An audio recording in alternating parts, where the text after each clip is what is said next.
Thank you very much. Hey. How long are you coming for NOAH now? Yeah, this is my third edition now. Second one presenting. Marco is such a great guy to let me talk on that. You own any crypto? No. Okay, because we ask everyone. It's like a statistical survey we do with the speakers. No, unfortunately take the pulse of crypto. Please present Blasting News. Thank you very much. Thank you so much. Thank you to all, and it's great to be here again. So Blasting News is the new journalist revolution, where every voice matters, where the voice of every one of us can be heard. So over the past century, the structure of the journalistic industry has basically remained unchanged.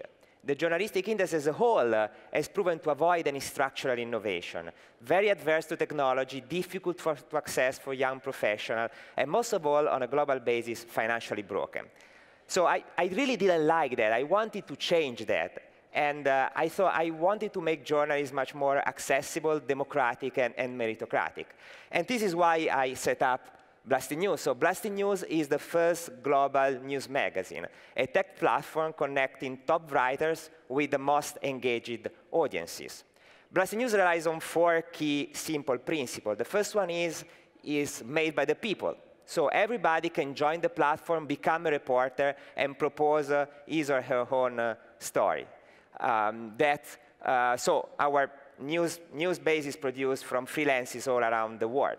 And the contributors get paid, and get paid based on the number of engaged readers that each news gets. So that's our meritocratic way to increase quality. It has to be said that it's engaged readers, it's not just readers, and that's a way to make sure that we don't go for sensationalistic topic or for clickbaiting.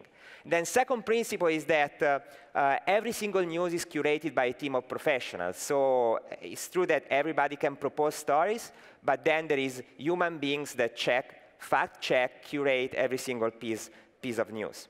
And that is a way to make sure the quality is big. Third principle is that news are distributed by influencers. So we set up an influencer marketing platform with about 1,500 influencers that can go and pick up the best stories and distribute the stories all around the world. And the fourth principle is that everything that I say is supported by proprietary technologies. Actually, we perceive ourselves much more as a tech platform rather than as a publisher. 40% of our team is focused on tech. We handle all the things that normal publishers do with humans with algorithms. For example, our home pages are refreshed by algorithms every 20 minutes. And we don't have an internal editorial staff. So under this perspective, we are a proper tech platform.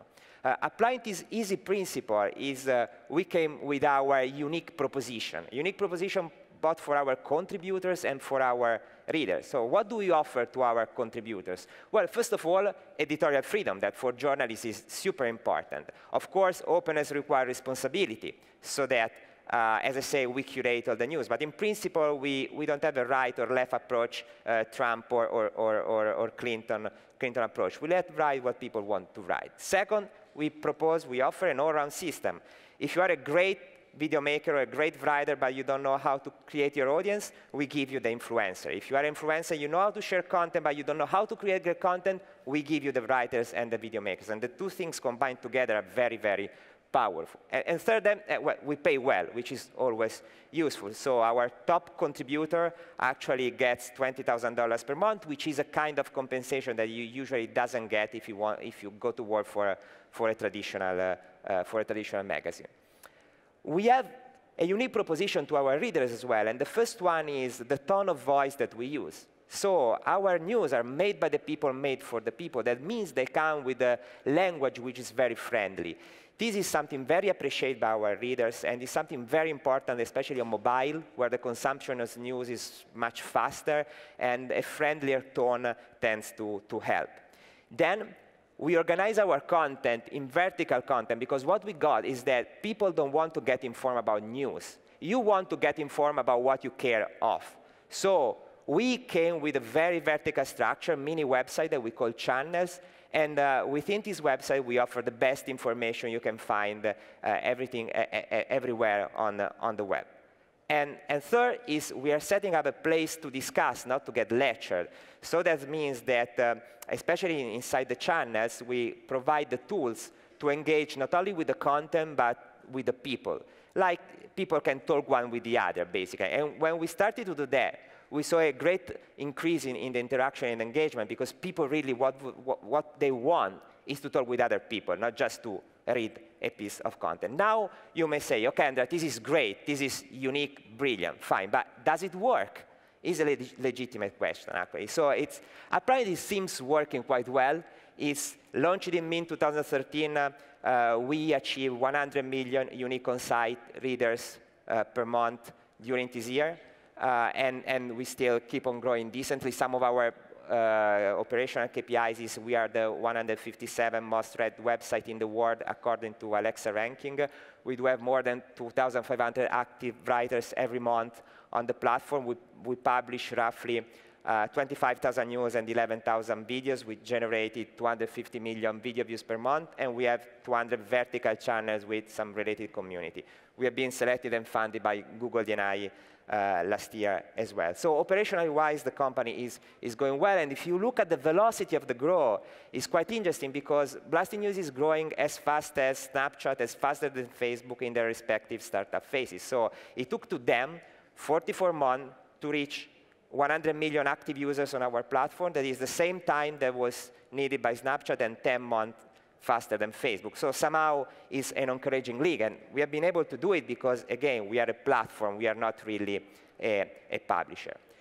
We started from the very beginning with a very international approach. So one of our key values has been a global coverage for a global presence for a global coverage. We have 6 offices, 12 national editions. We report news in 8 different languages, and we have readers in all the continent. Our top markets are Italy, Spain, and France, Europe, Brazil, in South America, and the US, of course, in the States. So great operational KPI, but do we make money? Well, yeah, we do have a business model. We are not a Silicon Valley company. We are a European-based company, mainly, so we had to make money. Our business model, our revenue model is based on 3 key pillars. First is advertising, branded content, and technology. Advertising is a bread and butter. We operate it under our key brand, Blasting News. We do, of course, video and display advertising, mobile, native, all the kind of stuff that every publisher does. Then we understood that we had to complement this offer with a branded content offer, and we created a platform that has the goal to turn readers into brand ambassadors for the brands, for the advertiser. And this is very powerful, because brands today have a huge problem in communicating with their own customer and to find new clients, and through content is a very powerful way to empower their clients and make it happen. And then we offer the technology as a software as a service. As I say, we perceive ourselves as a tech platform, so at one point we thought it was natural to start to offer as a SaaS to other brands or to other publishers that don't want to invest in technology, what we have developed so far. The financial reflect our growth. So we are now at the roughly $10 million run rate revenues. It was 5.6 in 2016, 1.6, 5.3, 1.6 in 2015. We haven't focused that much on sales. We have been focusing much more in creating the right product and understand how to serve the contributor and the audience. And we do expect to have a big jump of revenues in 2018, just focusing on the sales part. So now we are in the process of setting up sales team all around the world. It's EBITDA-wise, we have never been that negative. It was minus 0.5 in 2015. It was plus 0.1 in 2016. We expect to break even again in 2017 and to be fully positive in 2018. The internal team is made of 56 people today, and we plan to go to 100 during the next year. And so far, we have raised $3.5 million, which is not a lot.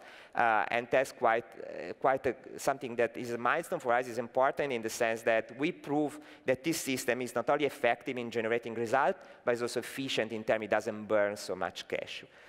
Where we see the future, I see the future is be more and more of a curated open platform. We want to do what Amazon did with e-commerce. We want to do with news. So open up our platform to third-party content and third-party publisher. Put the people first. People don't want to get lectured. People want to discuss about topics. And publishers today don't offer it, and we are doing it. And continue to push for tech. I think artificial intelligence and machine learning will dramatically change in the next 2 to 3 years the way news are produced, distributed, and monetized. And not a lot of publishers understood that, and we are investing on that because we want to be at the edge of this news wave. Thank you very much. Every question I'm happy to take later I'm around. Thank you.